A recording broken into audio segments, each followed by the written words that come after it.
Welcome, you're with the news today, your primetime destination news, newsmakers, talking points, and tonight, start of a new week, Mission 2024.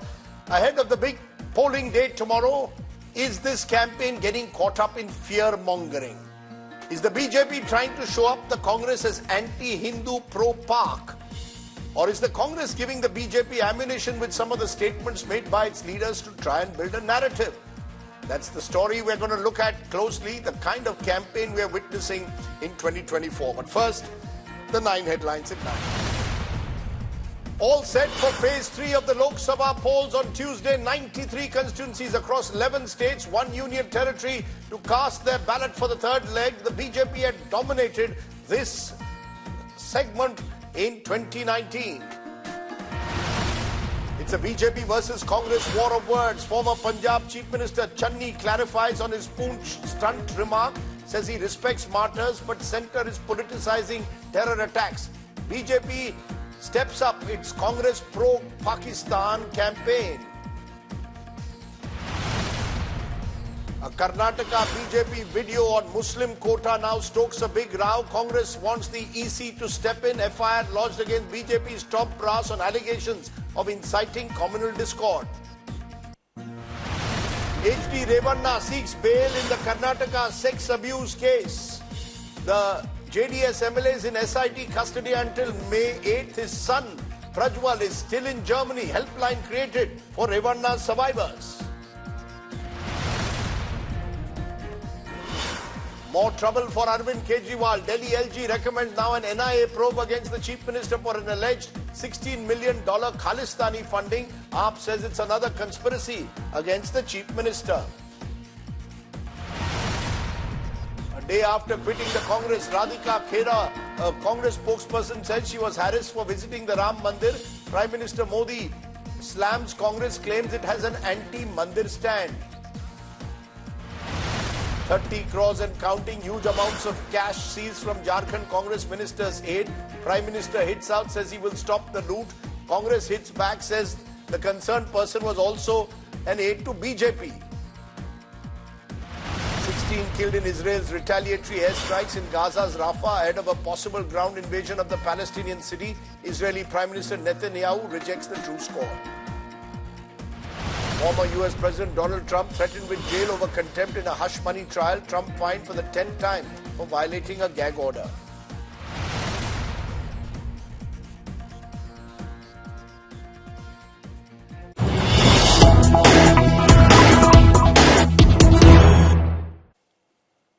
The story that's breaking at this moment, the Delhi Lieutenant Governor has recommended an NIA probe now against Mr. Kejriwal.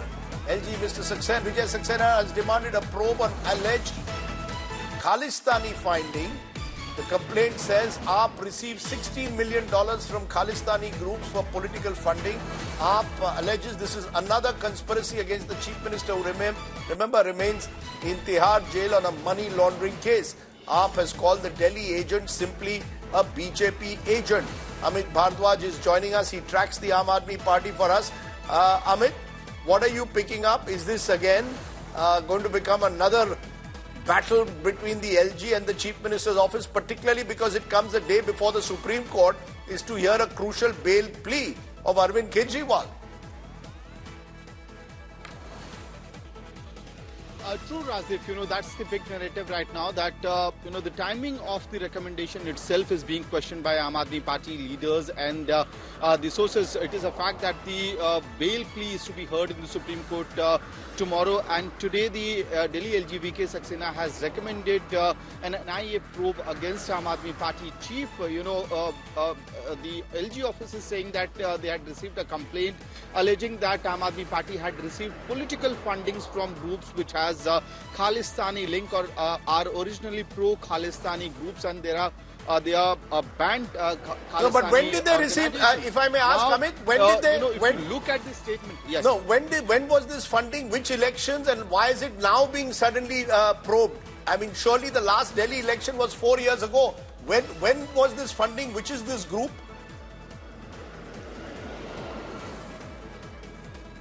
Well, if you refer to the letter, the information that has been passed on by the LG office, it dates back to 2014. Also claims that Arvind Kejriwal had given assurance that Professor Bhullar will be released or recommendations will be made by his government. All these claims have been made while recommending that probe against Arvind Kejriwal. But now Aam Aadmi Party is calling LG VK Saxena the agent of the Bharatiya Janata Party. It is saying that this is yet another big conspiracy against Arvind Kejriwal. And Rajdeep, we need to note out here that right before the Punjab elections, you will also remember as to how Charanjit Singh Channi, who was the Chief Minister of Punjab back then, had written a letter to the central government, questioning the Khalistani links with the Aam Aadmi Party as to how Sikh for Justice is, linked to the Aam Aadmi Party, and he had sought a probe, and HM Amit Shah had also promptly said that this matter will be taken up. But nothing has happened since Punjab elections. It was possibly a political allegation which was made right ahead of the voting in Punjab, and we are in 2024. No development in that particular letter that was written by former Punjab Chief Minister Charanjit Singh Channi. And along with that, there's another reference that is being made by Aam Aadmi Party leaders, is that this matter was also taken to Delhi High Court, but the petition was rejected by the Delhi High Court. Rajdeep. So basically a matter 2 years ago which was raised is again just come up now before the general elections. AAP claiming conspiracy, and obviously the LG claiming that he is simply following the law of the land. Big day tomorrow for Mr. Kejriwal.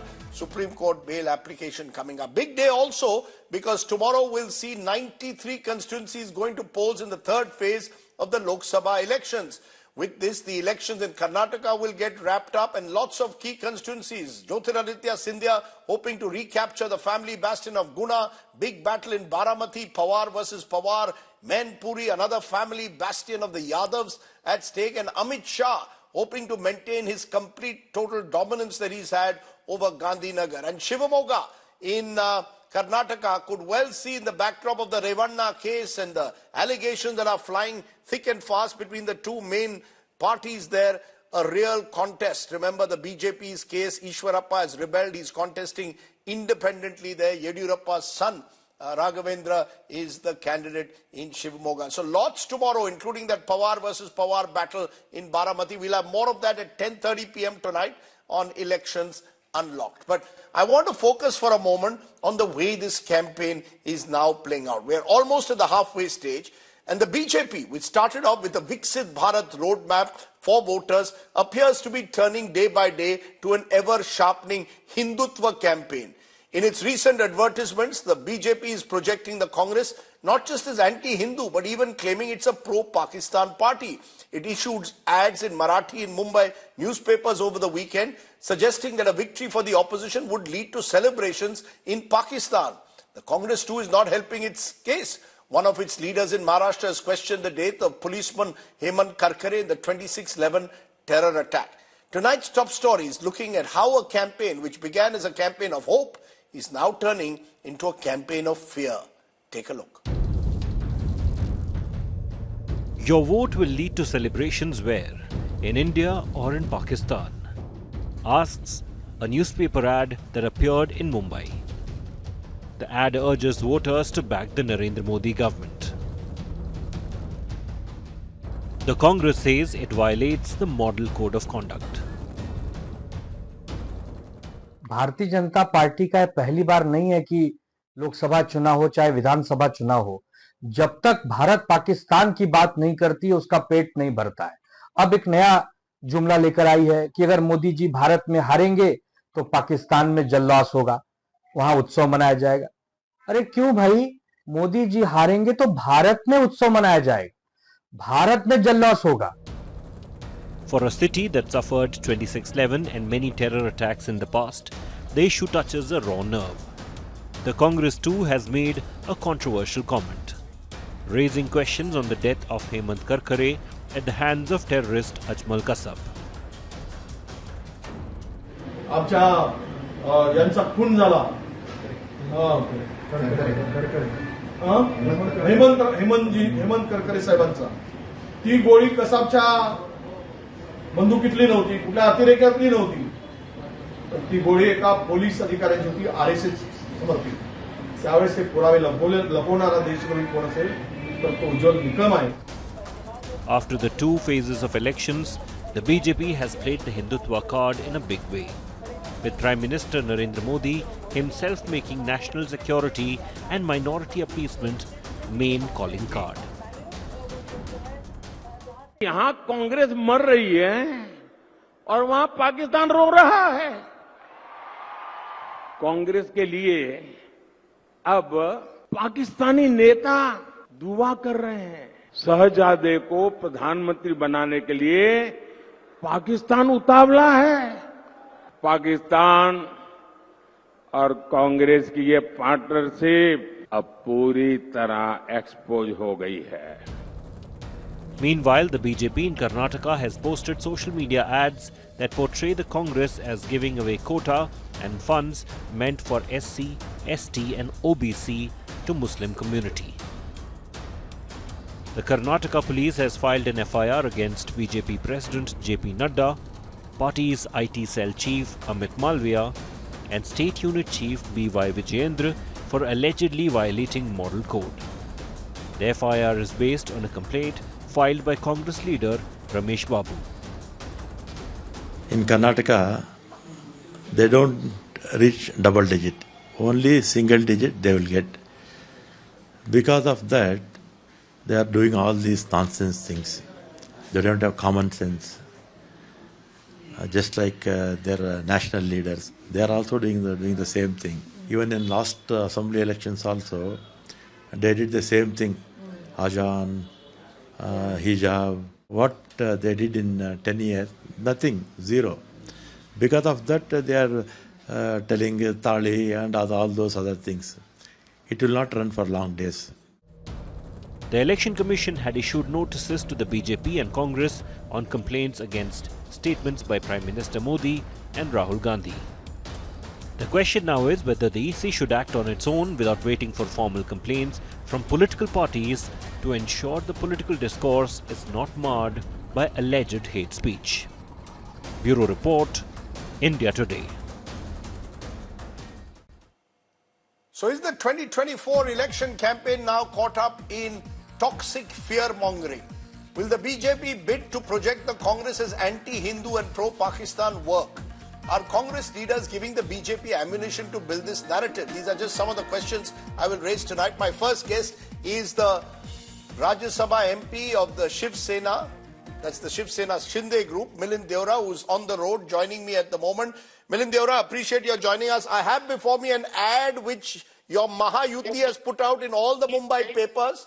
तुमच्या मताने कुठे जल्लोष व्हायला हवा आहे भारतात की पाकिस्तानात, effectively saying your vote, do you want it to lead to celebrations in Pakistan or India? Is this the kind of campaign?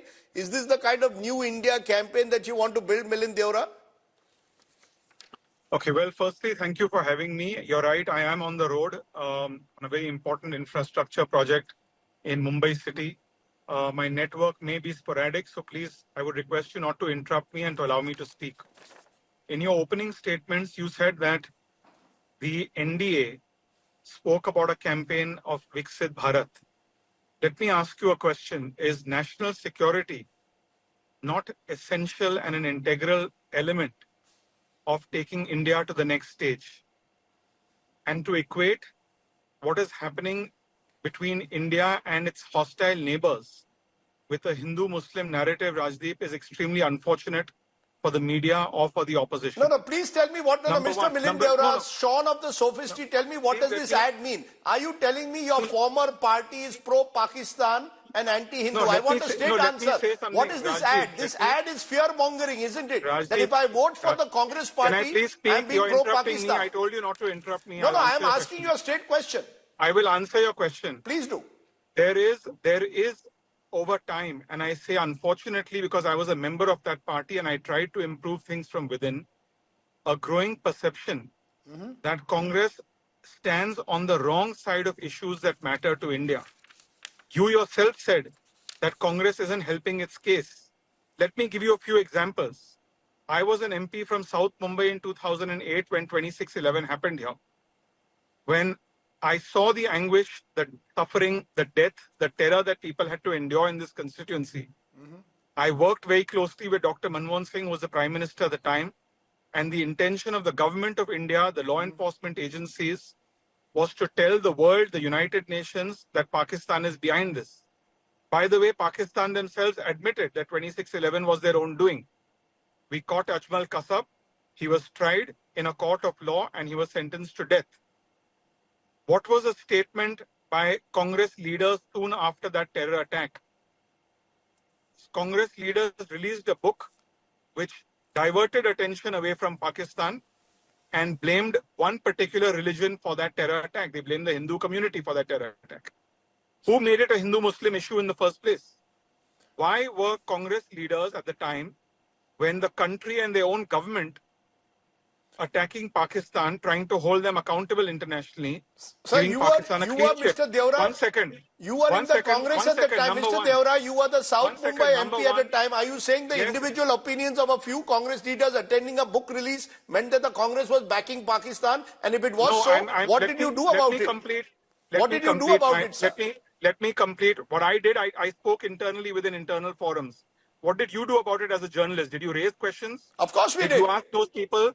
Did you ask those people that it was a wrong statement for them to make? We raised questions with the likes of Vijay Singh at the time, sir. I've been very clear about it. Sir, I want to tell you one thing, sir. Just for your knowledge, a college friend of mine was with Hemant Karkare. He was another top cop. Ashok Kamte was there, who was also shot dead.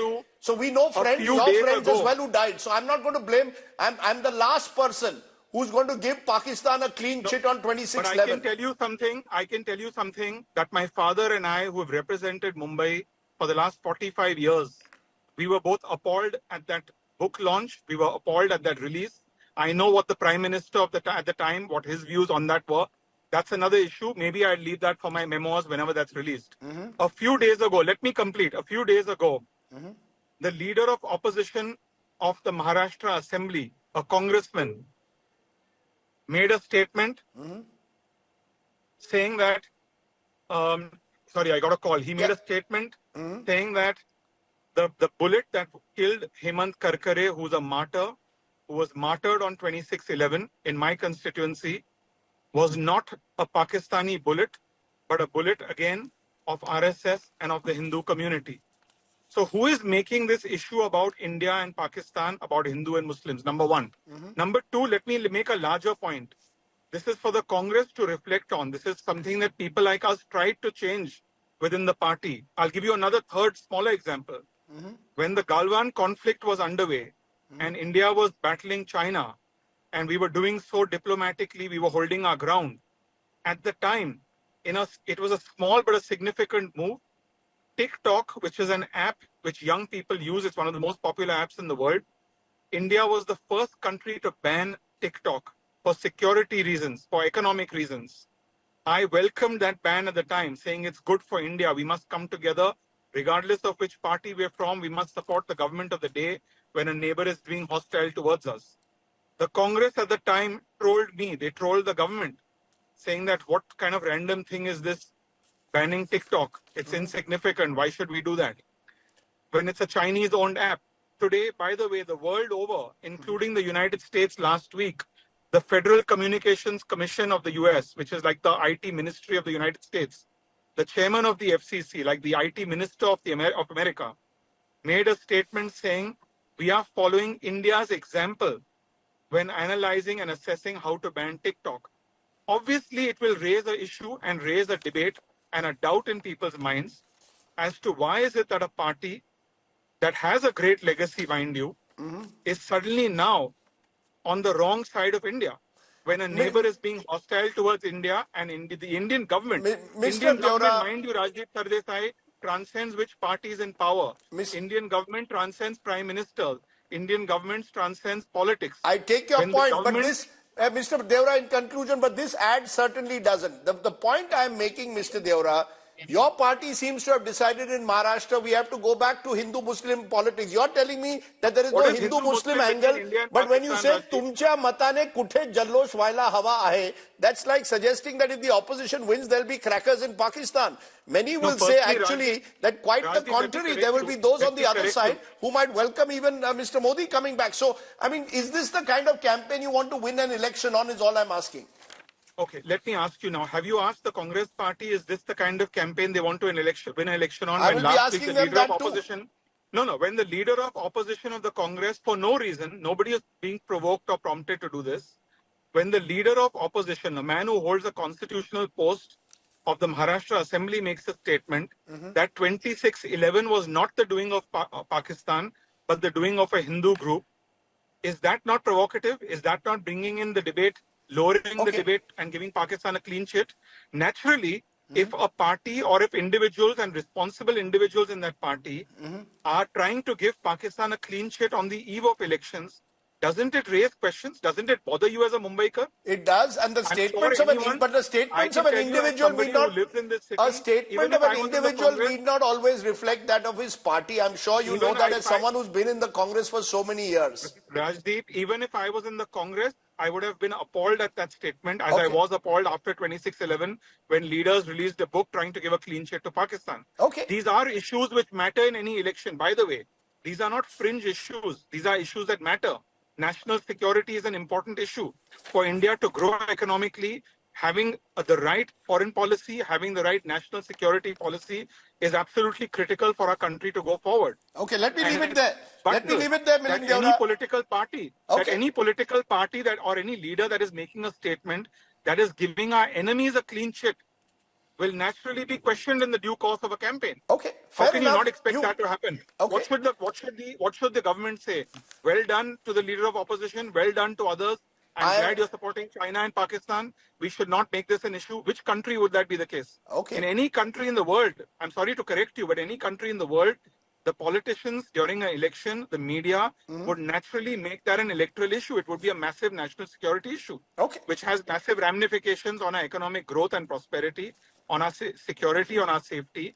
So naturally, this is something which the government of the day, in response to what opposition leaders are saying, will have to make this an issue. Okay, I'm going to leave it there. Milind Deora, let me leave it there. You're on the road. You've made your points and you've told us where you stand. I appreciate you joining us. Milind Deora joining us there, saying this is natural for a political party to respond to what the opposition has said or not said. Let's widen this. Harish Bijur, brand strategy specialist joining us, because there are ads coming up in Karnataka where Harish Bijur is there, and I'm going to look at those ads in a moment. Are they also stoking hate?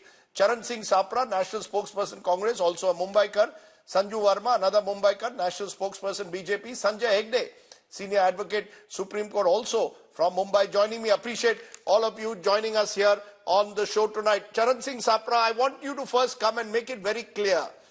Your leader of the opposition, Vijay Wadettiwar in Mumbai, makes the kind of statement, then saying that there were reports that Hemant Karkare was shot dead by a police officer who was close to the RSS. Let's be very clear. He's a responsible leader of the opposition. Surely for him to make a statement like that, you can't expect the BJP not to slam that full toss for a 6.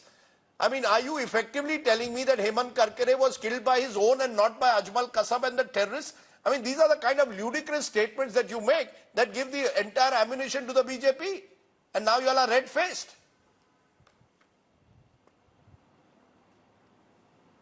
See, Rajdeep, let me make it clear that the same leader of opposition, Mr. Vijay Wadettiwar, has also cleared that he was referring to a book of Mr. S.M. Mushrif, who is a retired IGP or the retired IPS officer who had written that thing. Basically, he was referring to the lines which Mr. Mushrif had written in his book. I agree that Mr. Wadettiwar should have avoided this controversy, but he has clarified today that he was just referring to that book. So that doesn't mean that entire Congress party is against the nation. It doesn't go like that. No, but there is a buzz in Mumbai that many of these leaders like Mr. Wadettiwar are doing this to undermine your own party. I mean, the buzz is that here is Mr. Wadettiwar, who is known to be close to Ashok Chavan, who has already switched sides to the BJP? Is this all a prelude to embarrass your party? No, see, that assumptions, anybody can come to those conclusions. I don't deny that. But Mr. Vijay Wadettiwar himself has cleared, and that is an individual person's view. That is not a party view, number one. Number two, BJP, after the first two phases of elections, when they have seen that 4% less percentages there in first phase and maybe 5% less polling has been done in the second phase. And especially in the Hindi heartland, Uttar Pradesh, Madhya Pradesh, Chhattisgarh and Rajasthan, their voters are not enthused. So BJP has changed its strategy from, say, Viksit Bharat or Article 370 or Ram Janmabhoomi or Sabka Saath, Sabka Vikas. Modi thought that they are not getting the votes, and they also want to energize and enthuse their own workers. Right. So you're saying this is a calculated. Stand. Basically, this is the Brahmastra which they have tried, but I don't think so. Okay, you're saying the BJP though is trying to change the strategy to bring in divisive issues. Sanju Verma, you want to respond? I still want an answer. I asked this to Milind Deora. Is this the kind of advertisement that you want to represent New India? You talk of Viksit Bharat. You seem to suggest that any opposition victory will lead to celebrations in Pakistan. Remember, it was Prime Minister Modi who dropped in on Nawaz Sharif a few years ago. Is it only the opposition which has much to answer on this? Okay, Rajdeep, I heard you loud and clear. I also listened into that interview with Milind Deora. Now, these are a few facts that I want to put out in the public domain, and I would humbly appreciate if I'm not heckled, because otherwise it breaks my chain of thought. First and foremost, people say, oh, we are asking questions to the BJP because that is our way of saying truth to power. Of course, you have the right to, ask pertinent, profound, pointed questions of the ruling dispensation. We welcome that. But what I don't understand is this one-sided narrative. Pradhan Mantri Narendra Modi ke paas freedom of speech, freedom of expression, wide Article 19 nahi hai. But everybody else in the country has the right to malign, abuse and denigrate the office of the Prime Minister, particularly Narendra Modi. And I'll give you a few examples which will answer the question that you've asked of me. Rahul Gandhi goes to Cambridge. He says, why is it that America and the European Union are quiet when a large chunk of democracy is coming undone in India? Clearly hinting at balkanization of India. Then we have, of course, Vijay Wadettiwar, the LOP of Maharashtra Assembly, who says Hemant Karkare was not killed by Lashkar-e-Toiba or Pakistanis. Hemant Karkare was killed by a cop who was very close to the RSS. And what does the entire Congress cabal say? Rahul Gandhi, who has an opinion on everything under the sun, इनके मुंह में ताला लगा हुआ है. Priyanka Vadra, who used to scream लड़की हूँ लड़ सकती हूँ, इनके मुंह में ताला लगा हुआ है. Sonia Gandhi, इनके मुंह में ताला लगा हुआ है. Now let us be very clear about one thing. A few months back, Defense Minister Rajnath Singh said, we have not ceded an inch to China. Union Home Minister Amit Shah said, we have not ceded an inch to China. External Affairs Minister S. Jaishankar said, we have not ceded an inch to China. After that, Rahul Gandhi has the audacity to say, and look at the language, because BJP is often accused of lowering the level of public discourse. I want your audience, Rajdeep, to know this. What were the exact words of Rahul Gandhi? अरे आपको पता है चीन की सेना भारत के अंदर घुस आई और हमारी सेना की खूब जमकर पिटाई की. This is undermining the credibility of our martyrs and our brave hearts. But the so-called media, which says we want to ask tough questions of Modi government because we believe in truth to power, in सबके मुंह में ताला लग गया जब Rahul Gandhi was abusing our armed forces. No, but you all have not come late, Miss Verma, since you mentioned China, let's be clear. The government of the day at the moment also admits at the same time that they are in negotiations with the Chinese. And there was that unfortunate encounter that took place in Galwan. Let's be clear. Amit Shah ji, Jaishankar may say we have not ceded an inch. Truth of the matter is government has not come clean on China. So the opposition will attack you just as you are attacking them. Finish what I was saying, Rajdeep. This is unfair. You either don't call a BJP panelist. No. You call, you must have. I will listen to you if you show the ma'am. I asked Mr. Sapra questions. I will ask you. Go ahead. Thank you, Rajdeep. You did not heckle Mr. Sapra. That's my only the word heckle seems to have a different connotation for you and him, but go ahead. No. It does not have a different connotation to me. I believe in the strict Oxford version of what heckling means. And I'm sure you know that too. Now, let's be very clear. This, let us call out hate. The BJP is propagandizing hate. Arey bhai sahab, aapki jo audience hai, Rajdeep ji, let them listen to this. In April this year, barely a few weeks back, Ram Navami is a great festival for Hindus. This is a country with 82% Hindu population. And look at the audacity of Mamata Banerjee. Ye kya bolti hain? Arey, let them sloganeer during Ram Navami. Ye jo हिंदुत्ववादी वाले लोग हैं ना, ये रामनवमी के दिन सिर्फ दंगाबाजी करता है. ये दिन इन लोग को दंगा करने दो. Basically trying to imply that on Ram Navami हम हिंदू राम का पूजन नहीं करते, भगवान राम की अर्चना नहीं करते, हम सिर्फ दंगाबाजी करते हैं. And the entire so-called piggy media, which prides itself in asking questions of Narendra Modi, इनके मुंह में ताला लग गया. And by the way, my last point, if you will let me, please. Can I? Yes. Thank you. My last point, I don't want to be heckled, and this is with no offense to none. Rajdeep is a very consummate journalist, so I'm sure he won't take it personally. Sagarika Ghosh, the newly minted MP, Rajya Sabha MP of TMC, she says, it is shameful and disgraceful that Brij Bhushan Sharan Singh's son Karan Singh has been fielded in his place. This man has been accused by our wrestlers. So far so good.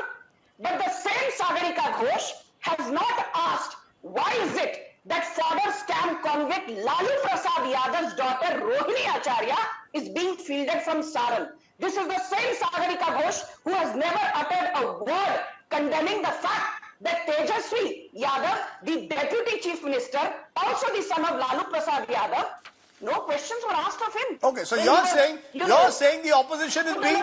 Okay, ma'am, you've made accusation. I listened to you and you have every right to be heard. Nobody heckles you. When I interrupt you, that is not heckling, but you made your point. I want to, for a moment, Harish Biju, just step back from the noise of the two, if I may use the word, the polarization that the two parties have on this.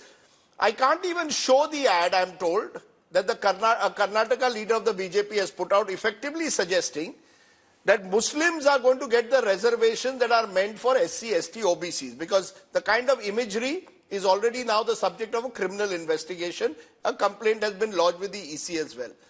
As someone who's seen advertising, and I'll play an old ad now of the Congress in 1984, when the Congress at that time was accused of spreading hatred and in fear and insecurity. Will the country's border finally be moved to your doorstep? This was in the days of Khalistan.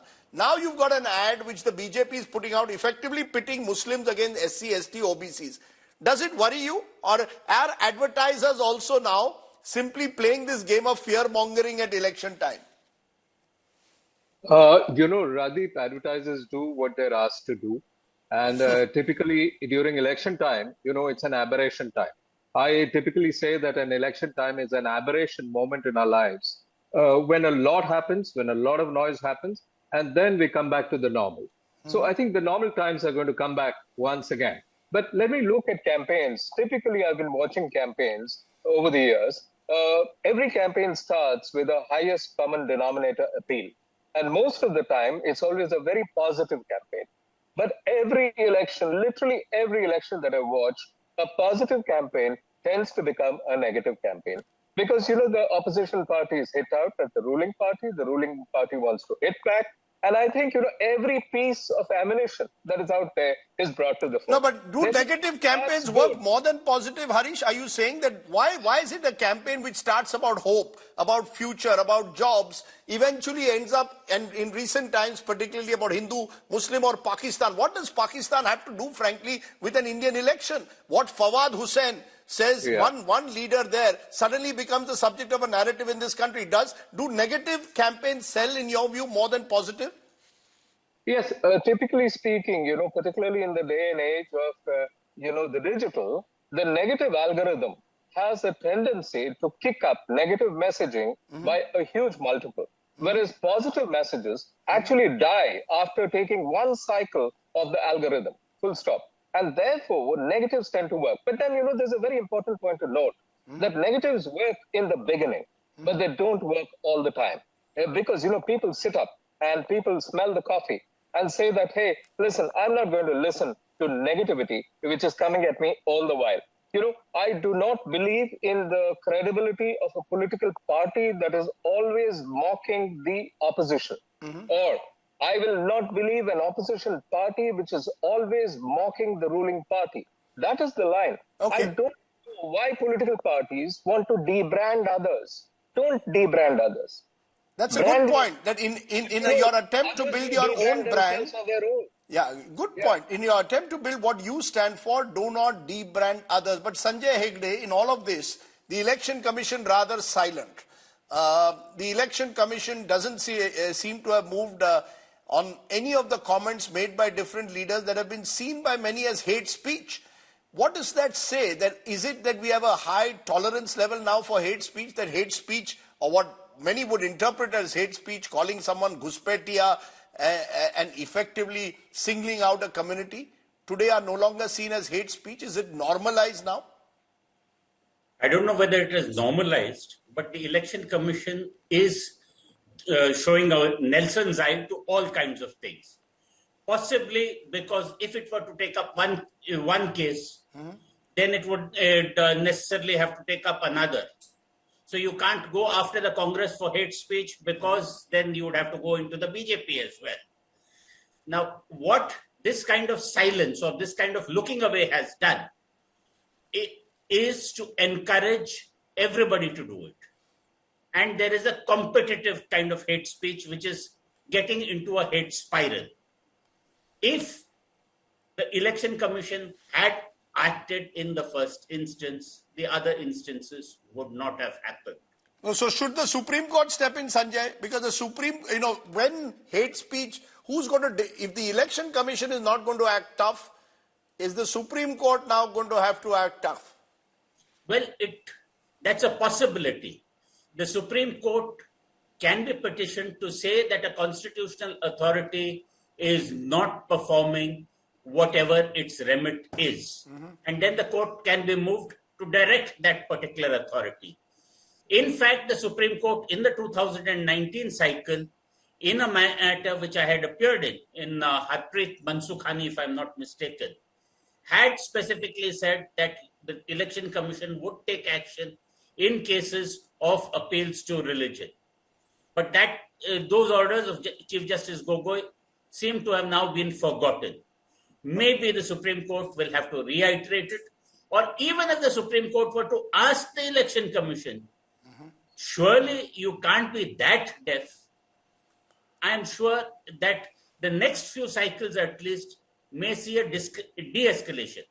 And one more historical fact, Rajdeep, all this Pakistan and all that, often I think it comes from the only city in India, Ahmedabad, where there are almost segregated areas with a border, and that side is referred to in popular parlance as Pakistan in the city. And that politics is still continuing. Yes, I know that some of the statements were made just before Gujarat, which goes to the polls, happened. But I want to play what the Prime Minister said today, because there's a sense, Charan Singh Sapra, that the Congress party's divisions, cleavages are giving the opportunity to the BJP to make these arguments. Listen in to what the Prime Minister said a day after one of your spokespersons left the party, saying she was being targeted because she attended the Ram Mandir Pran Pratishtha.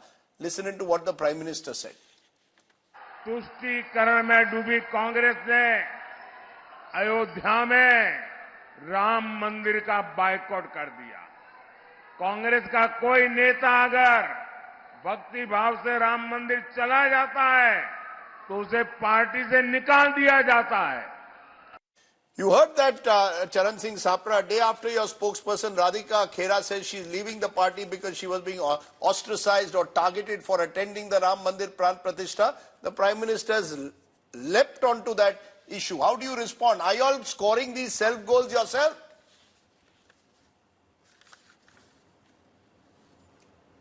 See, Rajdeep, let me also remind you that Prime Minister should have also mentioned the names of the Congress leaders who had been there and are not expelled from Congress party. Leaders like Ajay Rai, Nirmal Khatri, Vikram Aditya, leaders like Dipinder Hooda, Supriya Shrinet, Charanjit Channi, leaders like Akhilesh Pratap Singh, they have all been there and they have not been expelled. So Prime Minister is just, it's an election season and he's just trying to take an opportunity. Why Prime Minister is not talking on the videos of Prajwal Revanna? Why is not talking on the Manipur issue? Why he's not talking on the medal winner females who were sitting in Delhi? Why is not talking on those issues? Why is Prime Minister not talking on the Lakhimpur Kheri issue or on the issues of farmers? So Prime Minister is very selective and is trying to make the entire atmosphere in the third, fourth, fifth, sixth phase into a polarized atmosphere. Right. Why is talking about Musalman, Ghuspetiya, Mangal Sutra, all these things? He's talking just because he knows that in first two phases BJP is losing miserably, and if he doesn't go for this aggressive campaign of Hindu, Muslim or the divisive politics, he might lose the other phases also. Okay. And he's being supported by his own leader to amplify it. Yogi Adityanath is talking about Islamikaran. He's putting in a fear of, Islamophobia. Then Rajnath Singh comes and he says that there might be reservation for Muslim in armed forces also. Amit Shah says that Congress party is eyeing the wealth of Hindu monasteries and temples. So what is going on in India? Okay, you made the point. I have just a minute. You've given me examples that Sanju Verma... all the leaders are just going on amplifying what Narendra Modi is saying. Okay, you made the point. Come in now. One final point, and I have a minute on it, Sanju Verma, that after the first two rounds, the BJP has decided to change the tack of this campaign. Wherever possible, bring in Islamophobia, Hindu, Muslim. That is your comfort zone, according to Charan Singh Sapra. You are desperate, he says. Okay. I'm surprised to see that a party which won 303 in Lok Sabha 2019 is supposedly desperate. And Rahul Gandhi, who has lost 54 out of the 59 big and small elections for his party, इनको अभी भी launch or relaunch or re-relaunch किया जाता है with great gusto. I did not interrupt this man. Can you please moderate? No, just a minute. आप अभी हार रहे हैं. Charan Singh, just a minute. Finish off, Sanju Verma. Please finish off without attacking anyone. Thank you. No, I'm not attacking anyone. I'm only showing the mirror to somebody who has chosen to speak out of turn about the Prime Minister. I know what to say and how much to say. Thank you, Rajdeep. First and foremost, let's be very clear. Do you know something? India has 6 lakh mosques.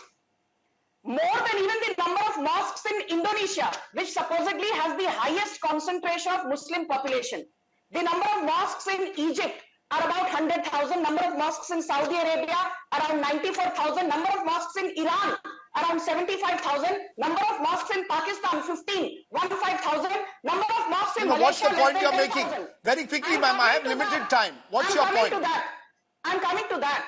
आप मुझे बताइए पिछले 10 सालों में क्या एक भी mask को गिरा फेंका है नरेंद्र मोदी की सरकार ने? No. And the most important point, in 20 seconds you need to now give me time. Aligarh Muslim University, Jamia Millia Islamia, Central University of Hyderabad and Maulana Azad Urdu National University are all centrally funded or largely centrally funded. Maulana Azad University gets more. No, so why do you need to make... No, you're not responding to Charan Singh Sapra. Charan Singh Sapra, to his credit, has today given specific examples. He has given very specific examples of the kind of language being used. Should a defense minister even suggest that reservations for Muslims will be there in the armed forces? What basis? This is dog whistling. Can you finish? Can I finish, please? Please respond to him. Why are you getting so agitated? No, you must respond to him. What I have to say. I don't get agitated. I do yoga in the mornings. No, you don't do yoga in the morning, and if you do yoga, then you're a very bad brand ambassador for yoga. Because somebody who does yoga cannot be behaving the way you behave. Rajdeep Sardesai. Are you going to answer Charan Singh Sapra or attack me? I don't. Can I please finish? Yeah. Don't eat into my time. Why are your leaders raising Hindu-Muslim? Last time. I'm asking you one last time. What is the need? I'm answering, don't heckle Rajdeep. Thank you. Now listen to this and repeat, and you will not heckle me. Your audience needs to hear this. Rajdeep Sardesai ki audience, ध्यान से सुनिए. Under the Narendra Modi dispensation in the last 10 years, I repeat, more than 1,200 crores every year to Jamia Millia Islamia. That number was only 200 crores under the Congress government. More than 672 crores every year to Aligarh Muslim University, that number was less than 100 crores under the Congress government. More than 1,300 crores every year to Central University of Hyderabad. That number was nearly 300 crores under the Congress government.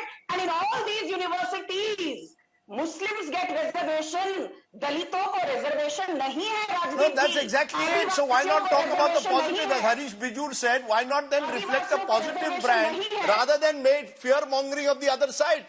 Exemplify what you're saying in your speeches instead of doing fear-mongering of the other. That's the worry.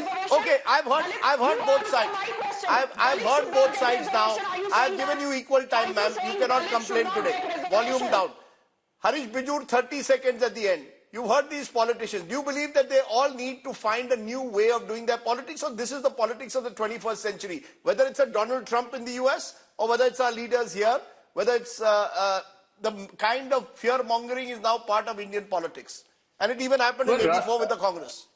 Well, Rajdeep, a quick revert would be to say that this is politics. Let's enjoy it. And it will last only for a period of time till the elections are over. The last point I'd like to say is on the point of fear. I can only think of Roosevelt when, during the Great Depression, he said, the only thing we have to fear is fear itself. Okay. And I think we should stay away from fear as far as possible. Yes, Sanjay Agde, 30 seconds. Well, if the voters do not like this and they vote against this Hindu-Muslim kind of dichotomy, it will automatically die down. Okay. ये public है, hopefully सब जानती है. May the best team win and hopefully give this country the politics of hope and not of fear. Thank you all to my guests for joining me. Let me turn from there to today's ground report. It comes from Jharkhand, where there's been a massive cash haul by the Enforcement Directorate. The ED conducted raids in Ranchi, recovering piles of unaccounted cash allegedly linked to a Jharkhand minister, Alamgir Alam's personal secretary, Sanjeev Lal. This has led to a war of words between the BJP and the opposition. Take a look.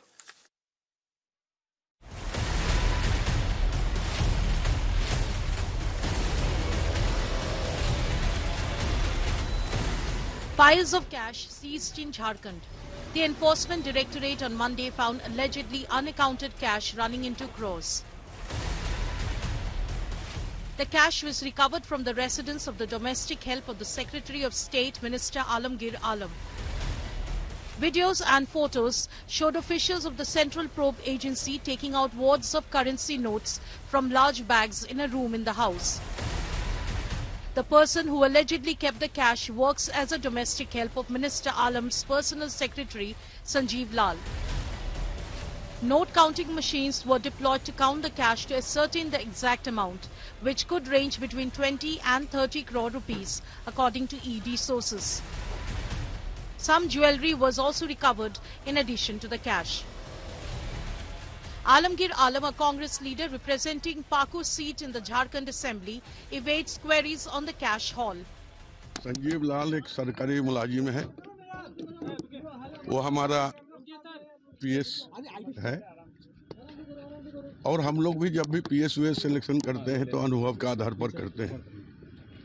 इसके पहले भी दो मंत्री का PS रह चुके थे. अब हम लाए हैं, सरकारी मुलाजिम है. टीवी में आप लोग जो देख रहे हैं हम भी वही देख रहे हैं. अब ईडी का क्या निष्कर्ष आएगा बाद में बताया जाएगा. The BJP targeted the JMM Congress coalition government in Jharkhand with the Prime Minister leading the charge. आज यहाँ पड़ोस में झारखंड में नोटों के पहाड़ मिल रहे हैं, नोटों के पहाड़.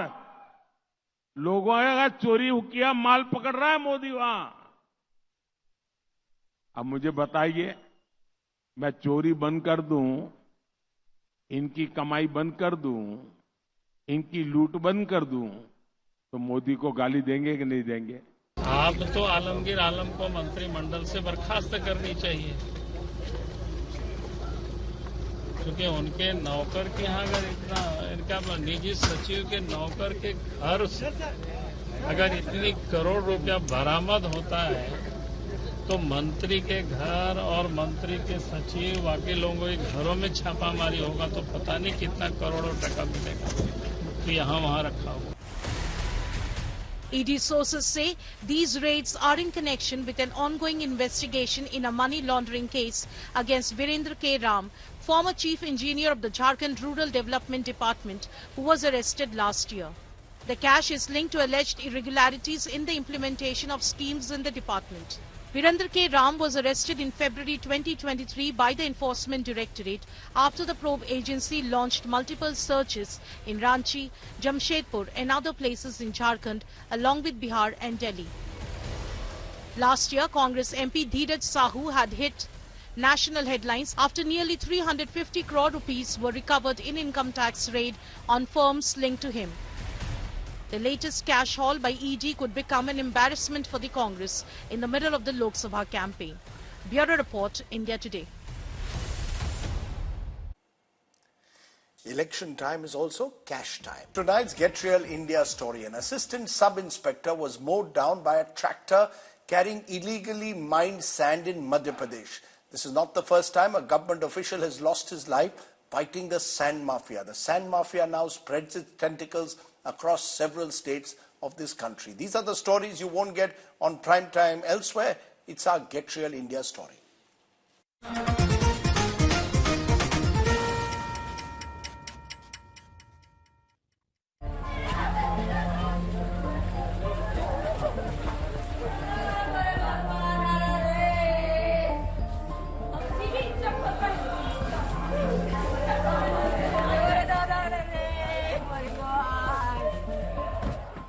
Sand mafia takes another life. A police officer was run over by a tractor used for transporting illegal mined sand in Madhya Pradesh's Shahdol district on Sunday. 37-year-old Assistant Sub-Inspector Mahendra Bagri was a native of Singhpur in Satna. He was posted at Biohari police station, 560 kilometers from Bhopal. Mahendra and two associates were in their private car when they spotted a sand-laden tractor trolley and tried to stop it. इस tractor का जो driver था उसको Mewari police ने पकड़ लिया है और उससे पूछताछ के बाद जब पता चला कि इस अवैध काम में उसके साथ में जो ट्रैक्टर ट्रॉली का मालिक है उसका बेटा भी था. A case has been registered against the driver, his help and the vehicle's owner. The region is notorious for illegal sand mining and there are frequent run-ins between government officials and sand mafia. In November 2023, a local revenue department official was crushed to death by a tractor trolley used for transporting illegally mined sand from the Son River in Gopalpur area of Shahdol district. Bureau Report, India Today. That's it, I'm afraid, on the show tonight. Thanks for watching. Stay well, stay safe. Jai Hind. Namaskar.